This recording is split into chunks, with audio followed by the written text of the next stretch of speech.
नमस्कार, आपका स्वागत है आपके अपने चैनल गैलेक्सी का रहस्य में। आज हम आपको कुछ ऐसे प्लेनेट के बारे में बताने वाले हैं जो बिल्कुल पृथ्वी की तरह ही दिखते हैं। ये ऐसे प्लेनेट हैं जहां जीवन पनपने की संभावनाएं हो सकती हैं, और यदि भविष्य में कभी हमें पृथ्वी छोड़कर किसी दूसरे ग्रह पर बसने के लिए जाना पड़ा तो यही प्लेनेट हमारी उम्मीद हो सकते हैं जहां इंसान जिंदा रह पाएगा। दोस्तों, आज के इस आधुनिकता के दौर में इंसान मानो हमारी पृथ्वी को नष्ट करने के कगार पर है। इंसानों ने इस पृथ्वी पर इतना प्रदूषण फैला रखा है जहां सांस लेना भी दुभर हो रहा है। इस धरती पर इतनी खदानें खोद दी, प्राकृतिक संसाधनों का इतना अधिक खनन कर दिया, मानो एक दिन यह पृथ्वी अंदर से खोखली हो जाएगी।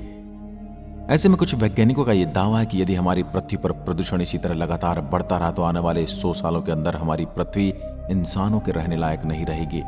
वैज्ञानिकों का यह मानना है कि यदि ऐसा होता है तो हमें रहने के लिए कोई दूसरा ग्रह ढूंढना होगा, और ऐसे ग्रहों की खोज भी वैज्ञानिकों ने शुरू कर दी है। आज हम किसी ऐसे प्लेनेट की तलाश करने वाले हैं जहां जाकर हम इंसानों को बसना हो तो सबसे पहले हम सौरमंडल के किसी ग्रह की बात करेंगे। लेकिन हमारे सौरमंडल में ऐसा कोई ग्रह नहीं है जहां इंसान जाकर बस सके। इंसानों के बसने के लिए सिर्फ हमारी पृथ्वी जैसा ग्रह ही हमारी सहायता कर सकता है, जो अपने तारे से उतना दूर हो जितना हम पृथ्वी और सूर्य से हैं, जिसे वैज्ञानिक हैबिटेबल जोन कहते हैं। किसी भी ग्रह की अपने तारे से यहाँ एक खास दूरी होती है जो उस ग्रह पर तापमान और ऊर्जा देती है और जीवन को पनपने में सहायक होती है। यदि कोई ग्रह तारे के बहुत नजदीक है तो हमेशा ही बहुत गर्म रहेगा। ऐसे में उस ग्रह पर पानी हमेशा गैस की अवस्था में रहेगा और लिक्विड फॉर्म में नहीं रहेगा।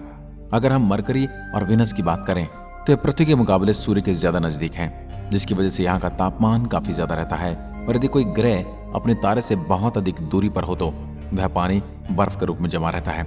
इसलिए सिर्फ उन्हीं प्लेनेट पर जीवन की संभावनाएं हो सकती हैं जो हैबिटेबल जोन में आते हैं, जो अपने स्टार से खास दूरी पर उसका चक्कर लगाते हों। जब वैज्ञानिक पृथ्वी जैसे ग्रहों की बात करते हैं तब वे हैबिटेबल जोन में आने वाले ग्रहों की बात करते हैं। सौरमंडल के बाहर जितने भी प्लेनेट वैज्ञानिकों ने खोजे उन्हें एक्सो प्लैनेट्स कहा जाता है, जो अपने स्टार्स के चक्कर लगाते हैं। और ऐसे भी बहुत से प्लेनेट वैज्ञानिकों ने खोजे हैं जो हैबिटेबल जोन में आते हैं। तो चलिए जान लेते हैं इन एक्सो प्लैनेट के बारे में। हमारी पृथ्वी सबसे नजदीक जो एक्सो प्लैनेट है उसका नाम है प्रॉक्सिमा सेंट्री बी, जिसे केवल प्रॉक्सिमा बी भी कहते हैं। यह प्लैनेट अपने स्टार के हैबिटेबल जोन में है। यह प्लैनेट वैज्ञानिकों के अनुसार पृथ्वी की तरह ही जहां जीवन पनपने की संभावना भी है। यह प्लैनेट हमारी पृथ्वी के सबसे नजदीक वाला एक्सो प्लैनेट है, लेकिन पृथ्वी से इसकी दूरी मात्र 4.2 प्रकाश वर्ष है।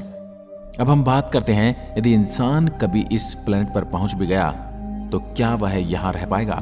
यह planet Alpha Centauri star system में आता है, जिसमें 3 star Alpha Centauri A, Alpha Centauri B और प्रॉक्सिमा सेंचुरी है। और यह प्लैनेट अपने स्टार प्रॉक्सिमा सेंचुरी के हैबिटेबल जोन में आ जाता है। प्रॉक्सिमा बी का मास पृथ्वी के मुकाबले 30% ज्यादा है, जिस वजह से यहाँ ग्रेविटी थोड़ी ज्यादा है। यह प्लेनेट अपने स्टार से काफी नजदीक भी है। जिस तरह पृथ्वी की सूर्य से दूरी 15 करोड़ किलोमीटर है, वहीं इस प्लेनेट की अपने स्टार से दूरी सिर्फ 70 लाख किलोमीटर है। अब आप सोच रहे होंगे कि इतनी कम दूरी होने के बाद भी यह प्लेनेट हैबिटेबल जोन में कैसे आता है। तो आपको बता दें कि स्टार प्रॉक्सिमा सेंचुरी हमारे सूर्य से काफी छोटा है, इसलिए प्लेनेट अपने स्टार से कम दूरी पर होने के बाद भी इतना गर्म नहीं होता। वैज्ञानिकों के अनुसार इस प्लेनेट का सरफेस टेम्परेचर लगभग -30 डिग्री सेल्सियस है। यह प्लेनेट अपने स्टार के बहुत नजदीक होने के कारण अपने स्टार की सोलर हवाओं की मार झेल रहा होता है, जिसकी वजह से इसके वातावरण में काफी रेडिएशन हो सकते हैं, और इस वजह से यह जीवन की संभावना कम ही है। लेकिन इसका स्टार काफी छोटा है और बहुत ही कम रोशनी और ऊर्जा इस प्लेनेट पर पहुंच पाती है। अगर ऐसा तो यह प्लेनेट अपने मैग्नेटिक फील्ड की मदद से अपने स्टार से आने वाले सोलर रेडिएशन को अपनी सतह पर आने से रोक सकता है। दोस्तों, भले ही यह हमारी पृथ्वी के सबसे नजदीक वाला ही एक्सो प्लैनेट है, फिर भी किसी स्पेस क्राफ्ट को यहाँ पहुंचने में हजारों साल लग जाएंगे। अब हम बात करते हैं दूसरे एक्सो प्लैनेट की जो हैबिटेबल जोन में आता है, जिसका नाम है ग्लीज 667 सीसी, और यह हमारी पृथ्वी से 23.6 प्रकाश वर्ष की दूरी पर है। यह प्लैनेट ग्लीज 667 ट्रिपल स्टार सिस्टम का सदस्य है।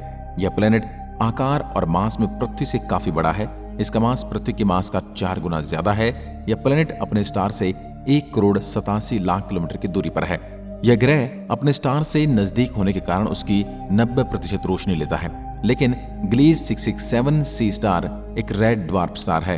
यह हमारे सूर्य से छोटा है और इसकी सतह का तापमान 3400 डिग्री सेल्सियस है और हमारे सूर्य की सतह का तापमान 5500 डिग्री सेल्सियस होता है। इसी वजह से यह प्लेनेट अपने स्टार के पास होने के बाद भी अच्छा तापमान मेंटेन करता है, जो कि 4 डिग्री से 30 डिग्री तक हो सकता है।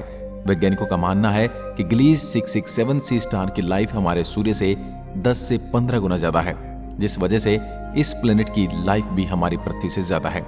ऐसे में वैज्ञानिक इस प्लेनेट को भविष्य में रहने के लिए काफी अच्छा ऑप्शन मानते हैं, लेकिन यह प्लेनेट अपने स्टार के कुछ ज्यादा पास है, जिसकी वजह से हो सकता है कि अपने स्टार की ग्रेविटी से टाइटली लॉक हो।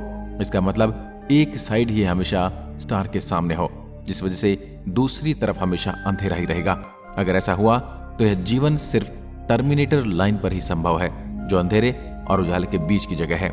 लेकिन समस्या ये नहीं है कि यहाँ जीवन कहाँ संभव है, उससे बड़ी समस्या ये है कि स्टार पृथ्वी से 23.6 प्रकाश वर्ष की दूरी पर है, जहाँ लाइट को जाने में 23.6 साल लगते हैं। ऐसे में हम सबसे तेज चलने वाले स्पेस क्राफ्ट में भी यहाँ जाएंगे तो भी 4 लाख सालों का समय चाहिए। खैर, अब हम बात करते हैं अगले एक्सोप्लैनेट की, जो अपने हैबिटेबल जोन में आता है। दोस्तों, ये एक नया अनोखा प्लेनेट है। यह प्लेनेट बिल्कुल हमारी पृथ्वी की तरह ही है और इसका नाम है केपलर 452b। इसे अर्थ 2.0 भी कहा जाता है।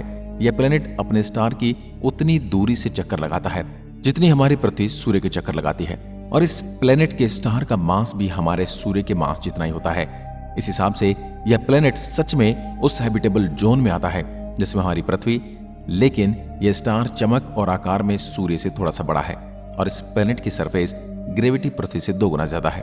यह प्लेनेट स्टार का एक चक्कर 384 दिन में पूरा करता है। इसका आकार, अपने स्टार से दूरी और 384 दिन में 1 साल पूरा करने की वजह से वैज्ञानिक इस प्लेनेट को पृथ्वी का कजिन भी कहते हैं, और इसी वजह से इस प्लेनेट पर जीवन की संभावनाएं सबसे ज्यादा हैं। अब बात कर लेते हैं कि यह हमारी पृथ्वी से कितना दूर है। तो हम आपको बता दें, यह प्लेनेट पृथ्वी से 1400 प्रकाश वर्ष की दूरी पर है। यह दूरी तकरीबन 13,000 खरब किलोमीटर है। इस प्लेनेट पर जाने से किसी भी स्पेसक्राफ्ट को 2 से 2.5 करोड़ साल लग जाएंगे। दोस्तों, अगर हम बात करें, हम लाइट की स्पीड से चलने वाले कोई स्पेसक्राफ्ट बना लें तो टाइम डायलेशन के हिसाब से उस स्पेसक्राफ्ट में बैठे व्यक्ति की उम्र 12 साल बढ़ जाएगी और पृथ्वी के हिसाब से 1400 लाइट ईयर्स गुजर जाएंगे और हम इस प्लेनेट पर पहुंच जाएंगे। लेकिन ऐसा स्पेसक्राफ्ट क्या बना पाना संभव है जो लाइट की स्पीड से चल सके? क्या भविष्य में ऐसा कुछ संभव है? आपको क्या लगता है, क्या इंसान कभी इस प्लेनेट पर जा पाएगा? इस पर अपनी राय हमें जरूर दें। दोस्तों, आज की वीडियो में बस इतना ही। अगर वीडियो पसंद आया तो लाइक कीजिए और ऐसे वीडियो देखने के लिए हमारे चैनल को भी सब्सक्राइब कीजिए। धन्यवाद।